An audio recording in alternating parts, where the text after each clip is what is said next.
And our top focus on WION right now, there's no end to postponements and uncertainty over a session of Pakistan's National Assembly to take up the Constitutional Amendment Bill.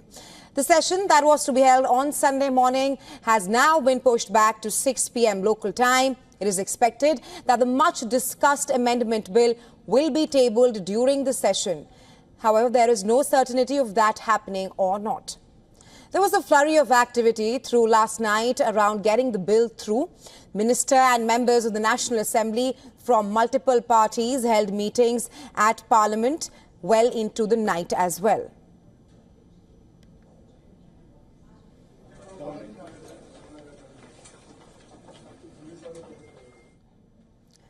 And with the desperation that could be seen clearly, that is when Prime Minister Shehbaz Sharif chaired a meeting of the Union Cabinet into the wee hours on Sunday, exactly at around 2 a.m. on Sunday.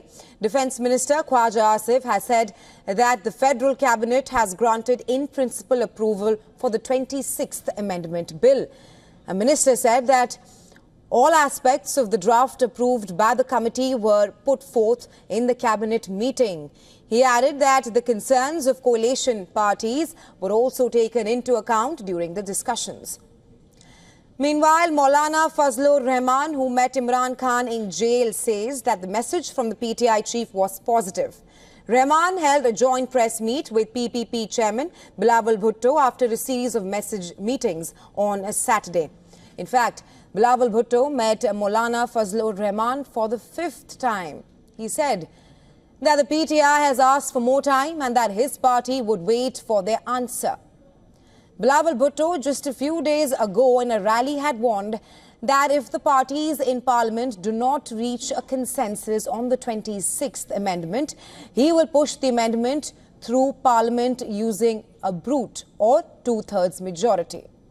Over the days, however, it has boiled down to a numbers game in Parliament, digging up an old flashpoint between the Shehbaz Sharif government and the opposition party led by Imran Khan. Khan's party had slammed the proposed reforms, calling them unconstitutional. Pakistan Muslim League Nawaz (PMLN), Pakistan People's Party (PPP) and the Jamaat Ulema-e-Islam Fazl (JUIF), all these three parties have agreed on judicial reforms through the proposed constitutional amendments. But the Maulana Fazlur Rahman-led party (JUIF) is still not in favour of some of those points.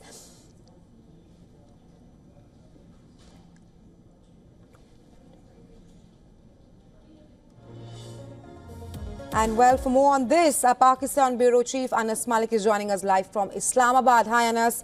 Now, the latest coming in is that the agenda for the National Assembly session issue does not have the tabling of the constitutional amendment. What are you hearing on that front? Because apparently the Shehbaz Sharif government lacks support, and that's the reason why it is not being tabled today. Well, it is being tabled today. That is what we know for sure. In a short while, Maulana Fazlur Rahman will be meeting the PTI delegation and largely the JUIF draft has now surfaced in Urdu, in Pakistan's national language, and that talks about a more reformed version of the initially proposed amendments.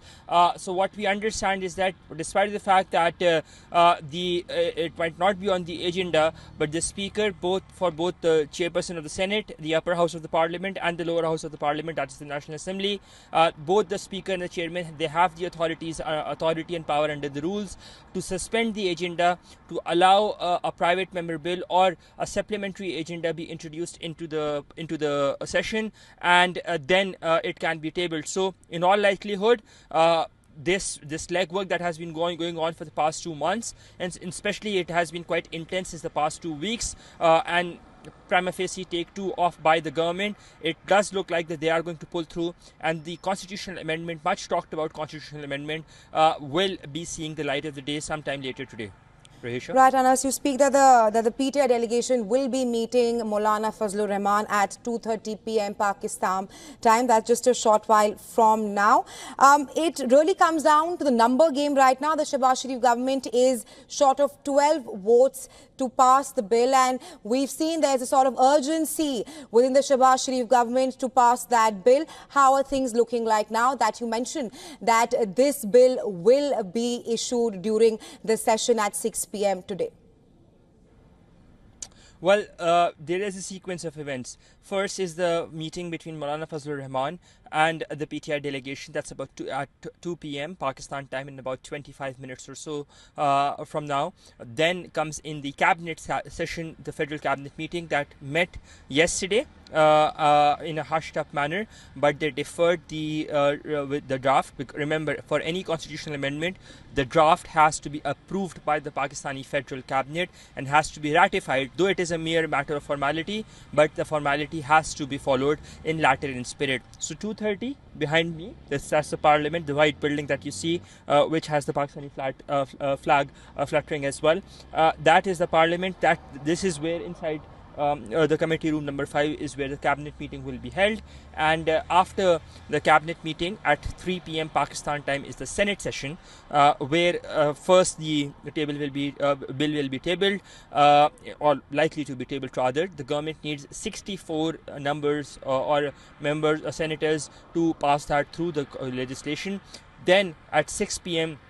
is when the local time is when the National Assembly session is, and if at all there is a consensus, which prima facie does look like, then by about 8 or 9 p.m. Pakistan time, though it will be a long day, but by about 8 or 9 p.m. Pakistan time, we might be seeing the end game with regards to the 26th constitutional amendment that the government might just be able to pull through. Now, it is pertinent to mention that in the previous 25 amendments that have been tabled since the 1973 constitution was adopted, there have been 242 articles that have been amended. This amendment, that particularly which you're talking about, this is about a 12-pager document, and this is a JUIF document, the one that has been prepared and proposed by Maulana Fazlur Rahman, that has been adopted by all of the political parties, and right now they're only awaiting word from the Pakistan Tehreek-e-Insaf. Remember, last night they said that there was positive messaging and positive signaling coming in from Imran Khan. So in a short while from now, we'd get to hear the answer of Pakistan Tehreek-e-Insaf as and when they meet Maulana Fazlur Rahman at his residence. Raisha. Right, Anna. So we will be tracking the outcome at 6 p.m. Pakistan time with you very closely. Thank you for joining us, WION, with all those on-ground updates. And well, for more on this, we were earlier joined by Imtiaz Gul from Islamabad. He's the Executive Director of Center for Research and Security Studies. This is what he had to say on this. Take a listen. They have passed or missed many deadlines as far as the tabling of the amendment is concerned, and somehow both Shehbaz Sharif as well as Bilawal Zardari have been extremely desperate, and they were called out by Sardar Akhtar Mengal, one of the leaders from Balochistan, who asked as to who is behind these amendments and why is this rush, why this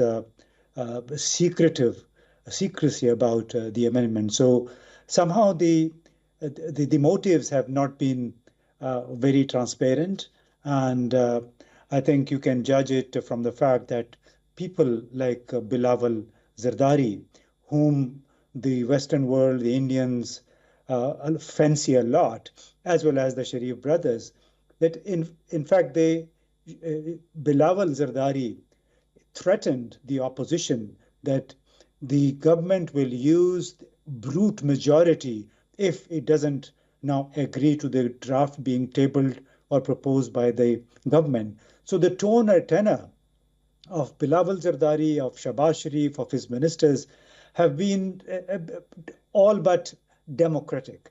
And that's why Maulana Fazlur Rahman, Sardar Akhtar Mengal, and the PTI, of course, which is in fact the largest party in the National Assembly, have been extremely reluctant in agreeing to something which they haven't seen. Now, a number of points that you mentioned, I think, have been dropped already. There is not going to be any constitutional court. There's the age limit for the Chief Justice of the Supreme Court is not being raised to the 68 years. We understand